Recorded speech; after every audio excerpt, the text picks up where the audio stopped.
بسا اوقات پیدائشی طور پر مرا ہوا پیدا ہوتا ہے، یعنی جس وقت وہ پیدا ہوا ہے اس میں زندگی کی کوئی علامات نہیں ہوتی، کوئی آثار، کوئی علامات، کچھ اس نے آواز نکالی ہو یا وہ رویا ہو، کوئی اس کے نہیں، جسے کہتے ہیں پیدائشی طور پر یہ مرا ہوا پیدا ہوا۔ تو ایسے بچے کے بارے میں حکم یہ ہے کہ اسے غسل دے کر کسی کپڑے میں آپ لپیٹ کر، اس کی نماز جنازہ نہیں ہے، اس کا نام وغیرہ نہیں رکھنا، کسی گڑھا وغیرہ کھود کر اس میں اسے دفنا دیا جائے۔ لیکن اگر بچہ لیکن اس میں شرط یہ ہے بچے کی اعضاء وغیرہ مکمل ہو، خلقت جسے کہتے ہیں، خلقت تخلیق اس کی مکمل ہو، اس کے اعضاء جوارے وہ مکمل ہوں، اس صورت میں اسے غسل دے کر صرف ایک کپڑے میں لپیٹ کر، مصنوع کفن اس میں نہیں ہے، اس میں صرف یہ ہے کہ کسی بھی ایک کپڑے میں لپیٹ کر آپ اسے دفنا دیں، گڑھا کھود کر۔ لیکن اگر بچہ پیدا ہوا، پیدا ہونے کے بعد وہ رویا ہے، چیخا ہے یا اس نے کوئی آواز نکالی ہے، تو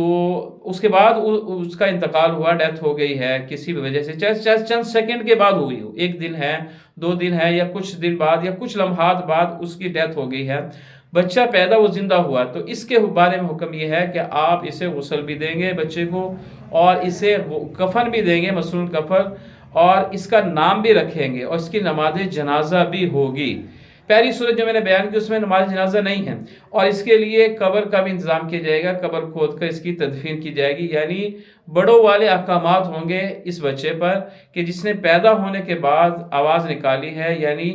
زندہ پیدا ہوا ہے، لیکن پیدا ہونے کے بعد چاہے چند سیکنڈ بعد، چند لمحات بعد وہ یعنی ڈیتھ کا شکار ہو گیا، اور وہ یعنی اس دنیا سے چلا گیا، اس صورت میں اس بچے کا نام بھی ہوگا، اس کی تجہیز و تکفین بھی ہوگی، اس کی نماز جنازہ بھی ہوگی، اس کے لیے قبر کا بھی انتظام کیا جائے گا۔ لیکن اگر بچہ پیدائشی طور پر مرا ہوا پیدا ہوا ہے، وہ زندہ نہیں تھا، تو اس صورت میں اس بچے کا